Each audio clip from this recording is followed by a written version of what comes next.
Republicans here at UNC. Before we begin tonight's program, I want to give a special thanks to the Pope Foundation and to the Young Americans Foundation, who have worked wonderfully with us and the Event Services team here at UNC for making tonight possible. The work of the Young Americans Foundation across the nation helps organizations like ours put on events like this, which is crucial to preserve intellectual diversity on college campuses. Without events like this, it would be easy to believe that college campuses in our nation are bastions of left-wing dogma with no room for conservative thought. In reality, this is not the case, and YAF works to ensure that college campuses function to promote intellectual diversity and facilitate productive discourse. Also, I want to thank the college Republicans here at UNC who have worked tirelessly to put on this event, from chalking around campus to rebuilding our social media presence and ties with local and state GOP leadership. Our members have shown that the conservative movement at UNC is alive and well.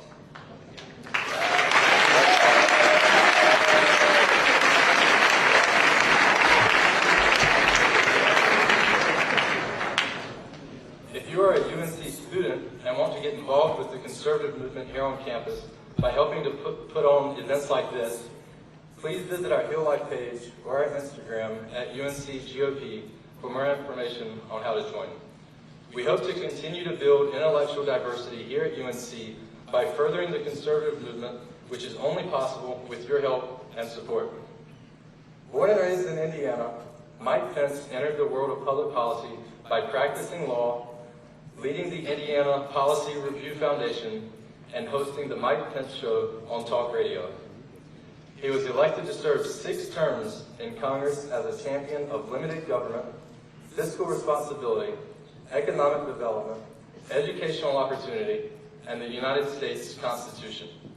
He returned to Indiana in 2013 when he was elected to serve as the 50th governor of the state.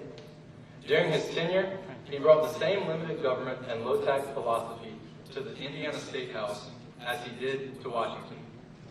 His record of legislative and executive experience and his strong family values prompted Mike Pence to be selected on the national ticket, and on November 8th, the American people chose him to serve as the 48th Vice President of the United States.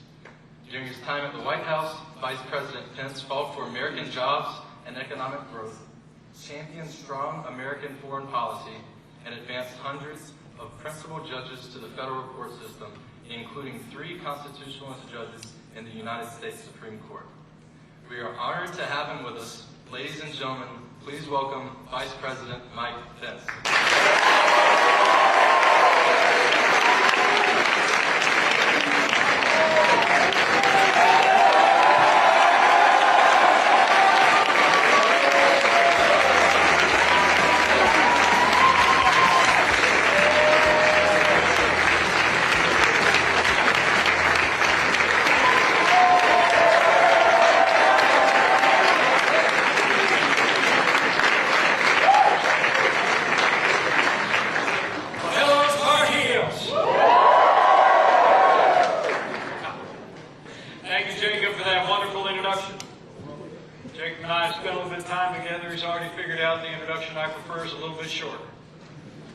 I'm a Christian, a conservative, and a Republican in that order, and I am honored to be at Chapel Hill.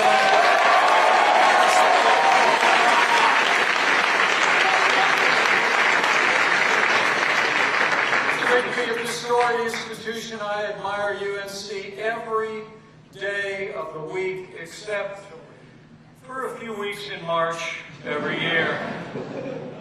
You know, in Indiana, we take great pride in basketball. To be here, though, at the home court, 6 NCAA championships, 21 Final Fours, where Michael Jordan and Dean Smith became household words. Let me just say, UNC's got game.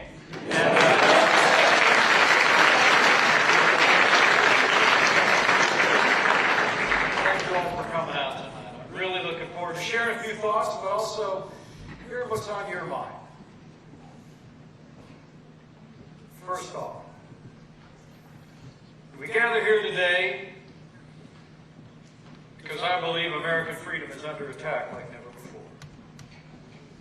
Big media, big government, even big business have locked arms to advance a pernicious, woke agenda designed to control the American people and destroy the American dream. But I came here tonight to say I believe we're on the verge of a great comeback for freedom. And I believe we will save America from the woke left, and this freedom generation will lead the way.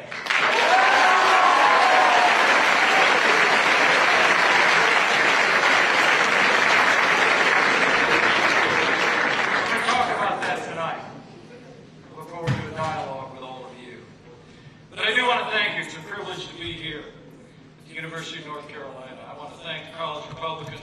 Let's give it up for Jacob James and all the CRs that brought him out tonight. I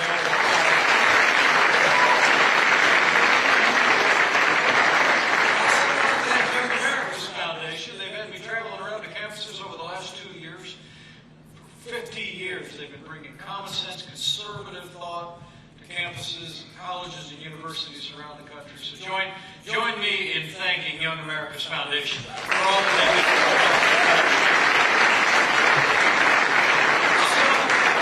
Also, tonight's Pope Foundation. We're joined tonight by Art Pope, an extraordinary North Carolinian who has made tonight possible and does so many things to ensure the prosperity and freedom of the people of North Carolina. Art, thank you so very much for your leadership.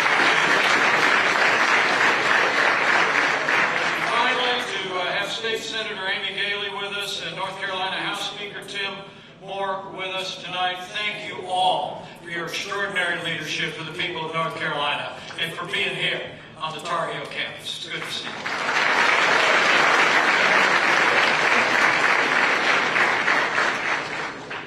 You know, Benjamin Franklin said at the ending of the Constitutional Convention in that balmy summer of 1787, he was asked what kind of government that they had created, and he answered by saying, a republic, if you can keep it.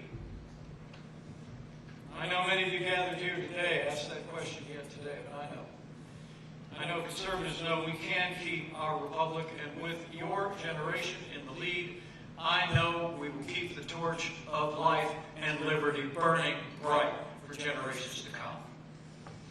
So I came here today share a little bit of my story, share a little bit of my vision for renewing America, and to hear from all of you. First off, a little bit about me. I grew up in a small town in southern Indiana.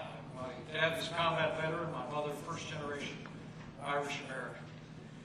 We were in the gas station business when I was growing up. I worked for 5 years as a gas station attendant to help pay my way through college, and for all the young people in the room, we'll explain to you later what a gas station attendant actually was.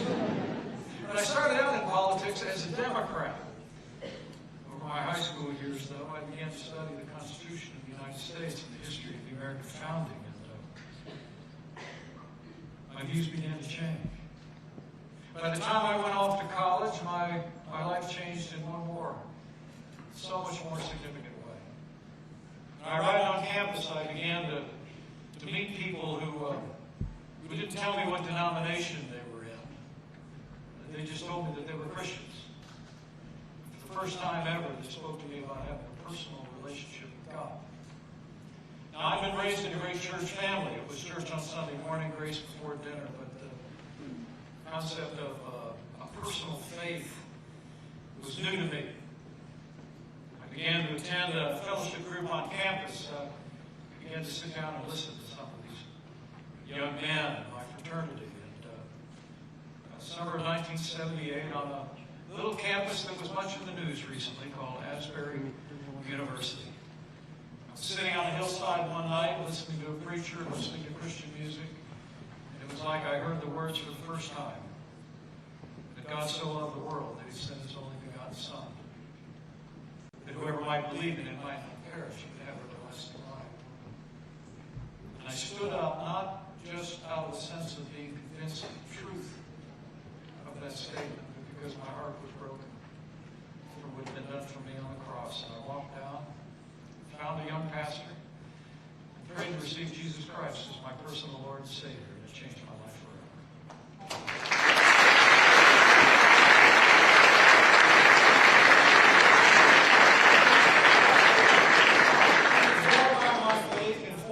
my youthful study of the Constitution and the American founding, my views simply began to shift.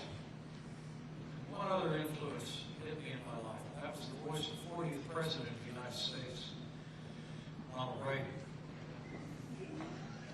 I supported Jimmy Carter. A lot of people old enough to remember those campaigns have said, I told people one time, you know, I started out as a Democrat, I voted for Carter. They said, well, everybody voted for Carter in 1976. I said, I voted for Carter in 1980. Listening to Ronald Reagan, which I encourage all the young people in this room to take time to do. I heard the values that I've been raised on. My immigrant grandfather's passionate belief in the American dream, my parents' patriotism, dedication to family and country. And I joined the Republican Reagan Revolution and never looked back. You know, my career would take me into talk radio in the state of Indiana after a few failed attempts at Congress, and I spent about 7 years on radio stations across the state of Indiana. I know it doesn't seem like I'm interesting enough to do that. I was kind of Rush Limbaugh on decaf. But after those years in radio, I had the opportunity to be elected to serve my hometown in the Congress of the United States. Served in Congress for 12 years, although it seemed longer. And then I became governor of the state of Indiana, which you can imagine. You can imagine the extraordinary privilege I felt the day I raised my right hand in January of 2017. Took the oath of office to serve as the 48th Vice President of the United States. And let me say, all the great people of North Carolina gathered here today, thank you for the privilege of serving as your Vice President. It was the greatest honor of my life.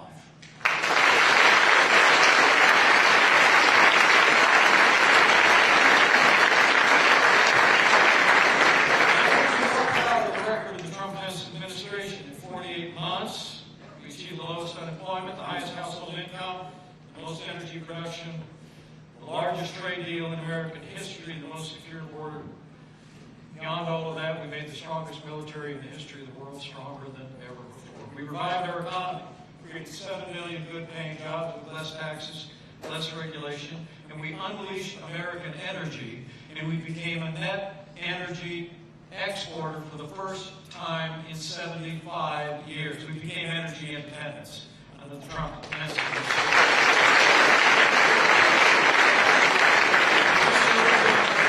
We secured our southern border. We crushed, our military crushed the ISIS caliphate, took out the world's most dangerous terrorists.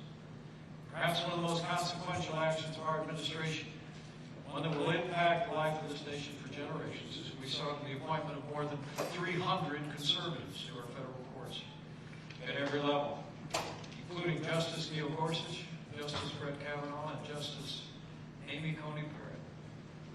Each one of those leaders and jurists, I'm confident, will, from their perch on the federal bench, defend all the God-given liberties enshrined in our Constitution: the freedom of religion, the freedom of speech, and the Second Amendment right to keep and bear arms.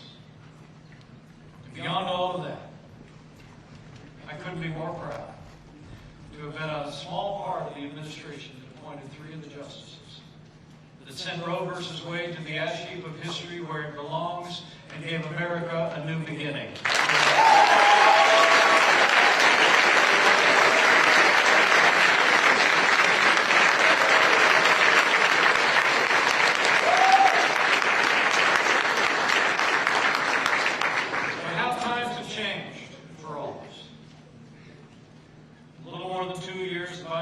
Administration has unleashed a tidal wave of left-wing policies that literally wiped out all the progress we made in American prosperity.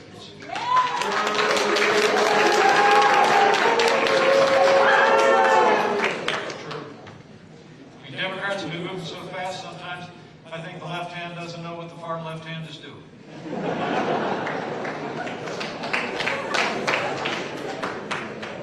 You know, it's amazing to think virtually every challenge that we face in the country today can be traced to the failed policies of the Biden administration. After they unraveled all that we've done at our southern border, now our borders are under siege. 5 million people have come across our southern border in the last 2 years. The worst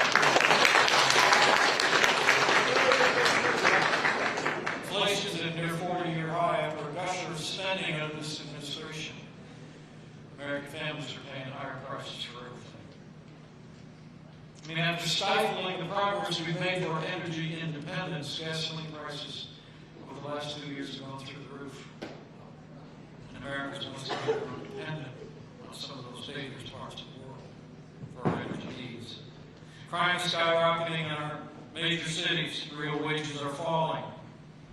The national debt, which I'll talk about in just a few minutes, is turning not into a mountain that we're sending to our children and grandchildren, but a mountain range of unprecedented dimensions. The truth is, in a little more than 2 years of the Biden administration, it has weakened America at home and abroad. And we cannot have 4 more years of the Biden-Harris administration.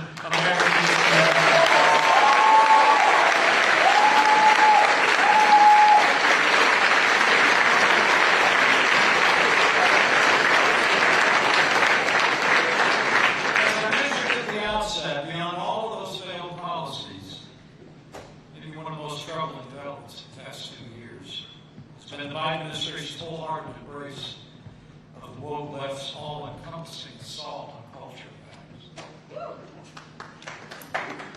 Now, I don't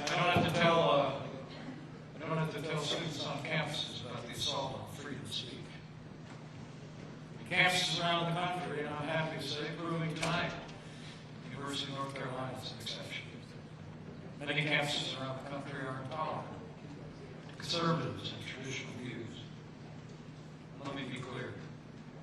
Freedom of speech is the God-given right of every American, and we will never let the woke left take that away.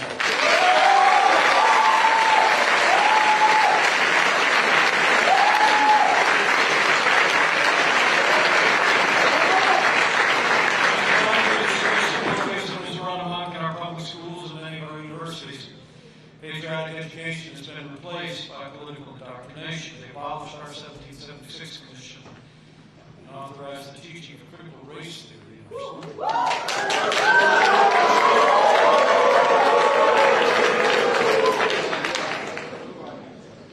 can tell there's diverse views on this issue. I'll tell you mine. I think critical race theory is nothing more than state-sanctioned racism, and it should be banned from every classroom in every community.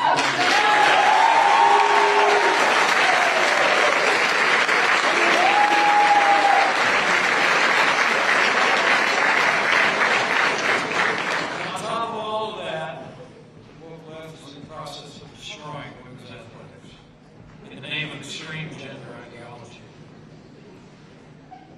So let me say this very clearly. Participation in sports should be determined by one's gender at birth as a matter of fairness.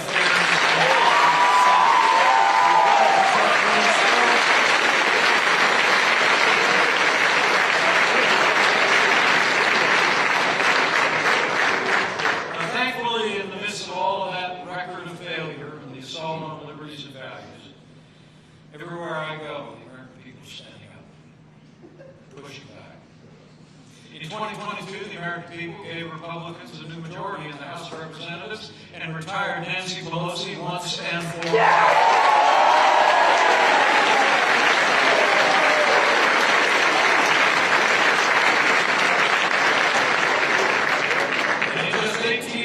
I believe Republicans will re-elect that Republican House. They will win the Senate, and they will send Joe Biden and Kamala Harris into retirement and send a new Republican president to the White House.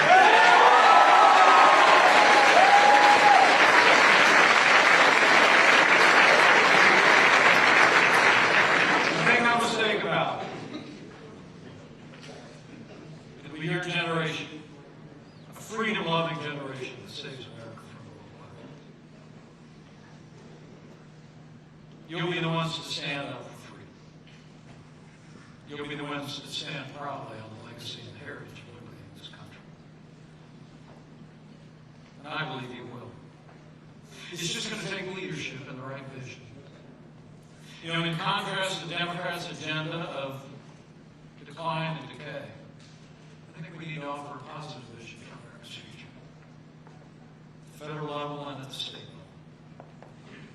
We need leaders with the courage to speak hard truths and to have faith that the American people will rally to the cause. We must resist the temptation to put what is popular over what is important. And we must resist the politics of personality and the lure of populism on board to the traditions of conservatism. In a word, we need leaders that recognize that we have to have a strong America, and a free America, and a prosperous America. And that we have to ensure the fiscal integrity of our country. A strong America means we need leaders that recognize that weakness arouses evil, but peace comes through strength. At a time when Russia is on the move in Eastern Europe, China continues to menace across the Asia Pacific, we need leaders who will speak plainly about America's obligation. America is the leader of the free world. We are the arsenal of democracy, and we must continue to stand with the courageous fighters in Ukraine until they repel the Russian invasion and reclaim their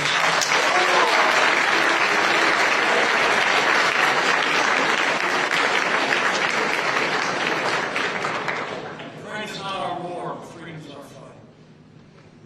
And America must always stand with those who fight for freedom. We also need leaders who aren't afraid to admit that not only is our economy struggling in the wake of the failed policies of the Biden administration, but we need leaders that will be straight with the American people, that we're headed for a fiscal crisis that will land squarely on your generation. Today, our national debt is the size of our nation's economy, some $32 trillion. Which may not mean anything to you. But I think many Americans are starting to figure out that 40-year high inflation has something to do with the government racking up massive amounts of debt. But if you think it's bad now, let me tell you, according to the Congressional Budget Office, if we don't step up and really pursue fiscal discipline and reform, that national debt will increase to $150 trillion over the next 30 years. If your generation waits to deal with it then, when many of you got hair the same color as mine, all of your choices will be bad. You'll either have to be faced with cutting programs people rely on, or literally doubling middle-class taxes on Americans, crushing our economy. We need leaders that will be straight with the American people about the fiscal crisis that we're facing. Say to seniors, people in retirement today, there'll be no change in entitlements. Say to people that will retire in the next 25 years, there'll be no change in entitlements. But for Americans under the age of 40, we need to offer a vision to make those New Deal programs into a better deal for Americans and set us back on a path of fiscal solvency and reform.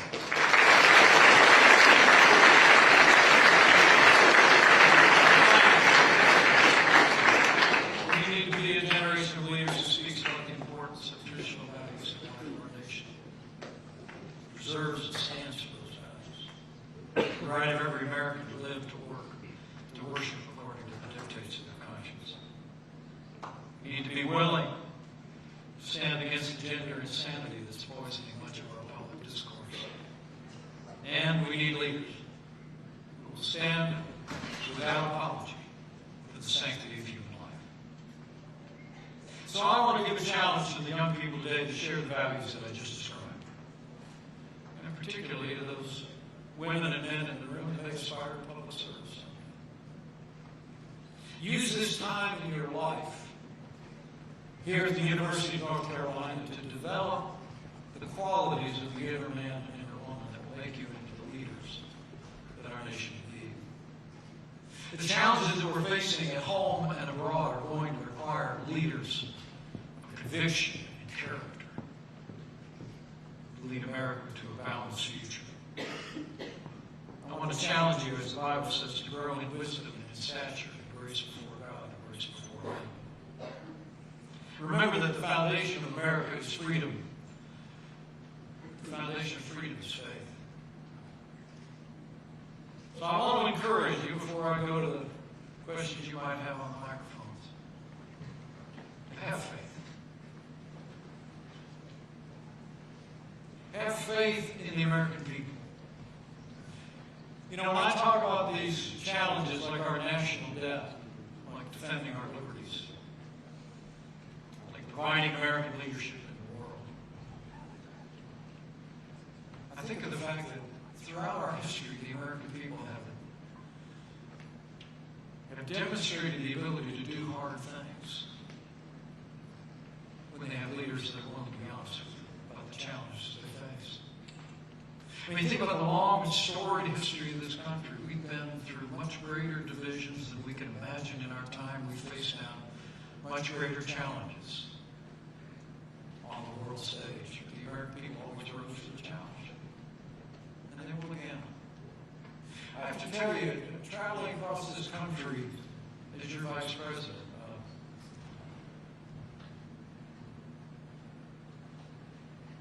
I never fail to be inspired by the American people. You know, I believe that our politics are more divided today than ever before, but I'm not convinced the American people are as divided as our politics. As we can see here in the auditorium today and outside, Americans love a good debate on ideas. The truth of the matter is, when it comes down to what matters most, it comes down to our families, to our safety, to our prosperity and opportunities of our neighbors of every race and creed and color. The American people come together. And it's especially true when hard times strike. You all know something about when a hurricane comes ashore here in North Carolina. During my time as Vice President, I never failed to be inspired when I would visit places that were impacted, including North Carolina after a natural disaster. And oftentimes you go into a neighborhood devastated by those storms and those events, and the only thing you couldn't find was a parking space. Because when the wind blows, it beats against the house, when the roof falls in and collapses, Americans on all points of the map get in the cars and race to help people they've never met before. And may never see again.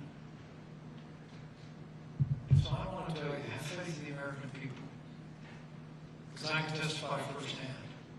The American people are the kindest, most generous, most idealistic people the world has ever known in one place. This is a great nation.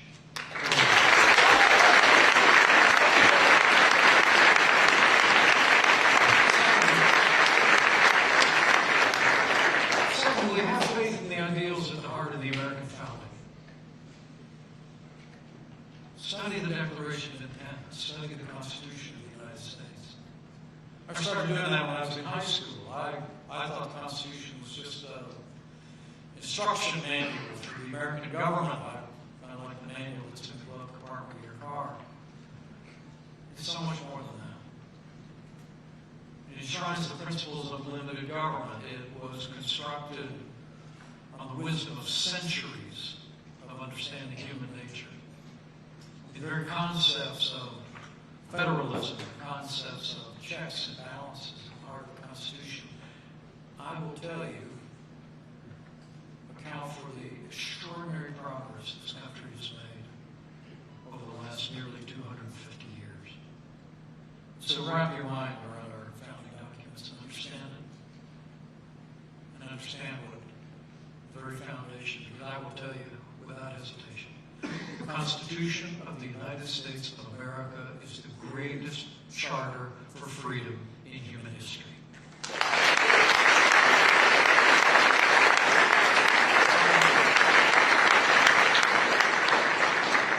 Finally, have that last kind of faith.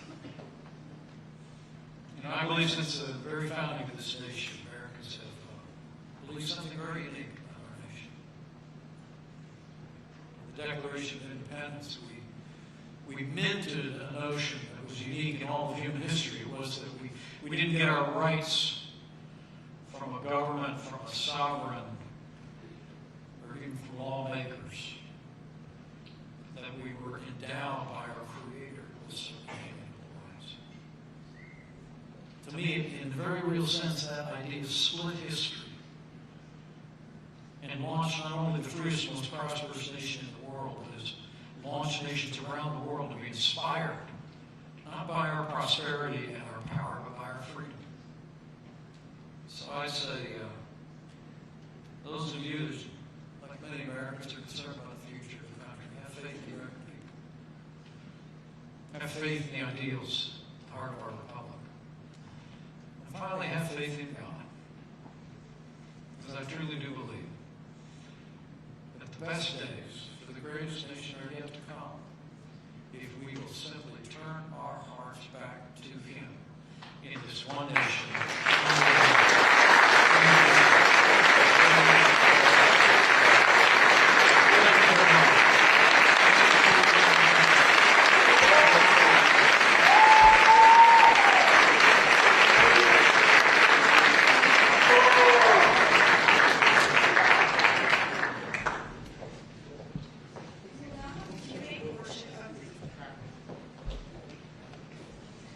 We will now have the Q&A portion of the evening. Please stand behind my colleague, state your name, and one brief question. Hello, Mr. Vice President. My name is Mason Tilley. It's very apparent that your Christian faith means a lot to you, and it's impacted you in tremendous ways. How has that informed the political positions that you've taken over your career? Well, I will tell you first and foremost, my faith is so much more important than our politics. That's why I tell people I'm a Christian, a conservative, and a Republican in that order. But faith is where it all begins. But my faith, I hope, mostly informs the way I try and treat others the way that I would like to be treated. And it's been an aspiration of mine for most of my public career to live out the example that I find in the Nazarene in the Scriptures. But there are elements that I believe in the old book that form my views. Chief among them is, I tell people I'm pro-life. I don't apologize for it.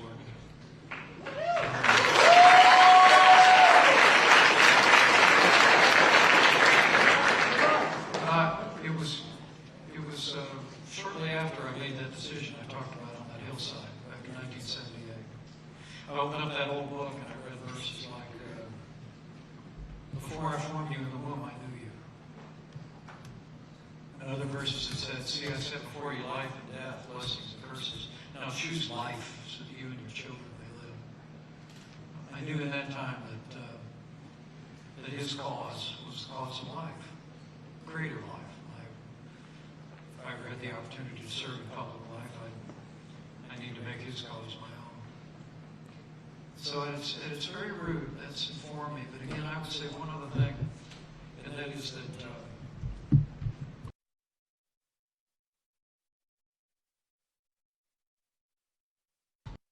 with compassion. I mean, the truth of the matter is, for 50 years since Roe versus Wade, there's been a lot of heartbreak in this country. And I truly do believe to move our nation forward,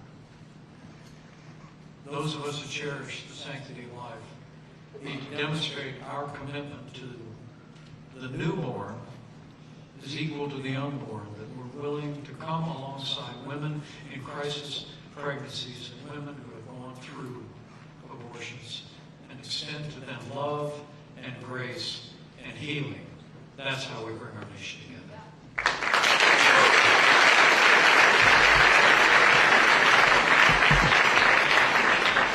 Hello, Mr. Pence. My name is Trip Gilly. I'm a junior here at UNC. What's your first name? Trip. Yeah, Trip. Yep. Nice to meet you. Anyway, You call it Mike. Mike. Nice to meet you, Mike. So, to put it simply, the left and the right have two different distinct cultures and languages. So how can conservatives, and in particular conservative Christians, bridge the gap in conversation and understanding? And also, can we have a picture, please? I know you're fast. I think it's a great question. How about remember that you got two of these and one of these? All right? How about we start listening to each other?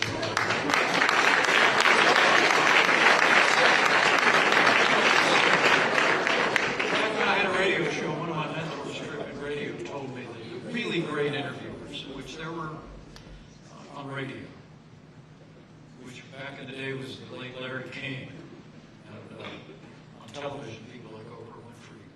One of my mentors in radio when I was first getting started, I thought being in broadcasting was that, you had to be good at saying things.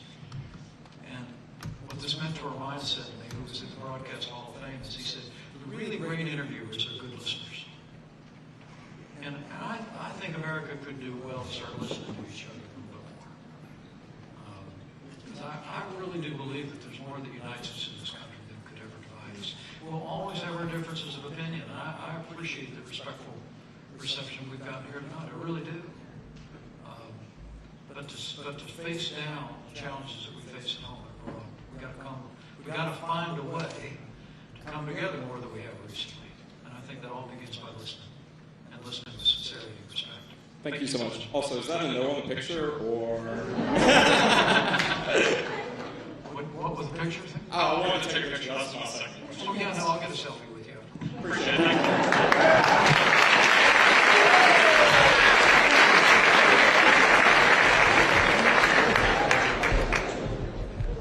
Hi, Mr. Pence. Thank you for being here. It's an honor to hear you. Xander. On Wednesday, the North Carolina House passed a bill requiring students at state universities to take a 3-credit hour course on the U.S. Constitution and other founding documents, but the 673 UNC Chapel Hill professors revealed a public letter stating that this was an infringement on the university's academic freedom. The purpose of academic freedom is to seek the truth. What are your thoughts on this circumstance, and what should students do to promote the values of this nation, the United States Constitution, and this great country's founding documents, when supposed intellectual professionals are attempting to impede this?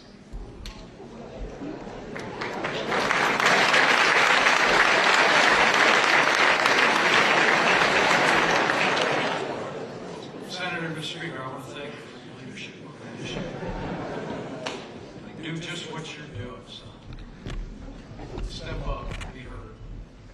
I mean, look, and I want to say this, we had some members of the Board of Trustees here. I want to tell you there's some great work being done to preserve academic freedom here at the University of North Carolina. It's not being done on a lot of campuses around the country. And I don't know about you, but when I was in college, most of my professors were liberal. Of course, I was liberal then too. But I would tell you that I would disagree with the professors that signed that letter. I heard about it when I arrived here today. I mean, whatever your politics are, the Declaration of Independence, the Constitution of the United States are the cornerstone of the freest and most prosperous nation on earth. It's our heritage, and every American should take every opportunity, every academic institution should take every opportunity to make sure that people in this country understand our heritage of liberty and shine there. Thank you, Mr. Pence. And by the way, I'm from Duke University, and I am in this effort with all of you guys combined, but just know, I'm going to be in the effort. Started UNC College Republicans, try to start promotion on there, because Duke is probably more liberal than UNC, but we got some work to be made. Thank you, Mr. Pence.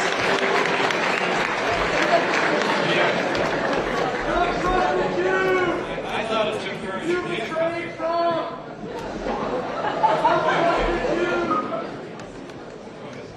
You betrayed Trump! Sorry. Hi, Vice President Pence. Trump trusted you!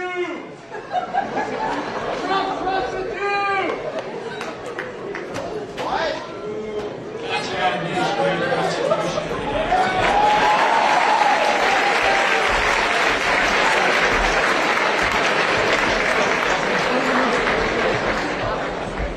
That's funny. Hi, Vice President Pence. Thank you so much for being here. My name is Hunter Teague, and I'd like to ask what is your opinion on... What's your name? Hunter Teague. Sorry. Wasn't a trick question. Sorry. What's your opinion on former President Trump running for election in 2024, and what do you think the Republican Party needs to do to unite the base? Thank you.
Mr. Vice President.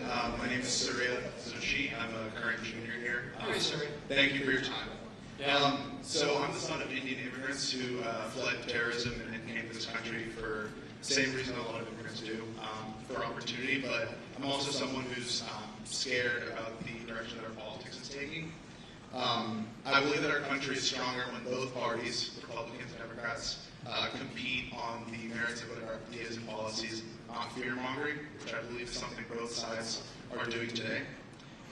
Specifically regarding your party, the Republican Party, I was wondering what you would do to make it more the Republican Party of Lincoln and Reagan like you were talking about, not the party of Trump, and how would you appeal to young and diverse voters going forward?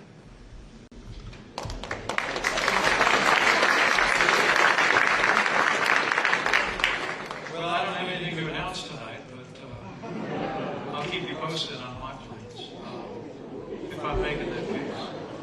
Let me say to you, look, my grandfather immigrated to this country. He went through Ellis Island, just off New York Harbor. Drove bus for 40 years in Chicago, Illinois, where his my precocious mother was 90 years young. And our family lived the American dream just like you are. And I think the key to bringing our country together is to ensure that every American of every race and creed and color has a shot at the American dream. I believe it with all my heart. You know, and the thing I'm proudest of, maybe in our administration, other than the values that I talked about, is that we had not only the lowest unemployment in 50 years, 7 million new jobs, we had the lowest unemployment ever recorded for Hispanic Americans, the lowest unemployment ever recorded for African Americans. We were seeing opportunity expanding all over the country for people of every race and creed and color. That's the Lincoln vision. That's the vision of a Republican Party that was minted on equality of opportunity. And I think we speak about it that way. And we seek the opportunity and prosperity for every American. I think we'll have a chance to bring our country together. So help us God. Thank you. Thanks.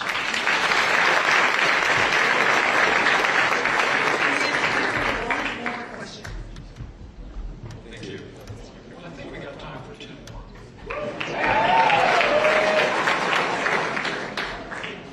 Hi, my name is David, and I'm Christian. I appreciate your administration's strong stance on what you believe in and what you believe is right. And I also think you have done a lot in the world. I'm also an international student, and I've seen that firsthand. There's also a small but, and that's about, as a Christian, well, I was raised in church talking about loving your neighbor. And I also understand that as part of standing up for what you think is right and what everyone thinks is right, there are different means and tactics used in the process. And I think from an outsider's perspective, we see a lot of people in America being hurt. And families of people, for example, prominent figures like yourself, I imagine that it was really stressful to experience like all the things that people say about you and things like that. And I think both sides have that too. I was just wondering how we can reconcile that with the teaching of loving your neighbor.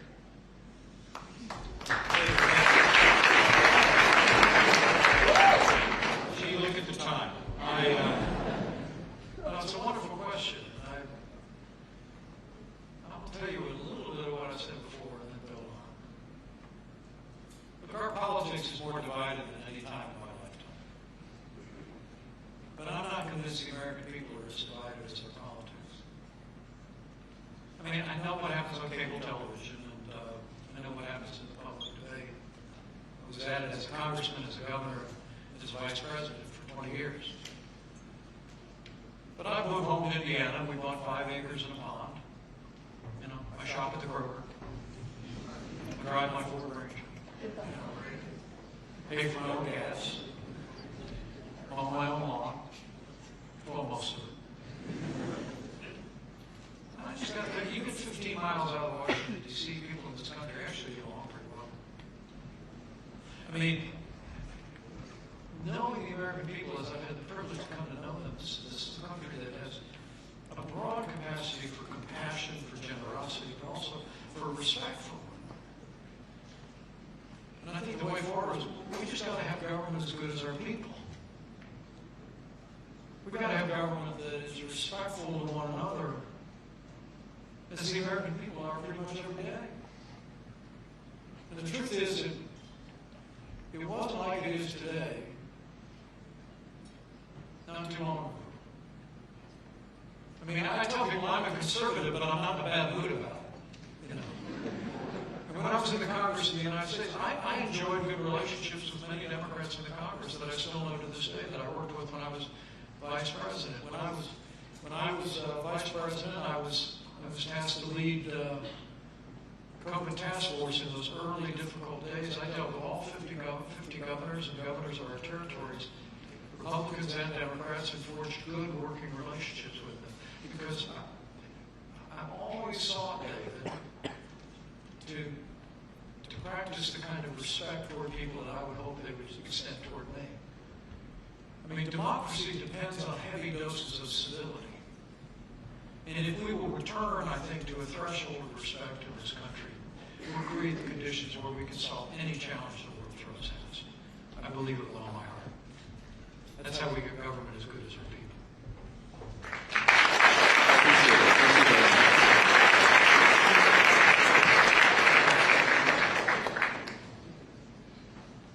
My name is Raymond Gotti. It's nice to meet you, Mr. Pence. I'm just curious, given that the most recent stuff in the news about the most watched cable news host being fired, I was curious what you think is going to happen in terms of media bias and what you plan to do about it.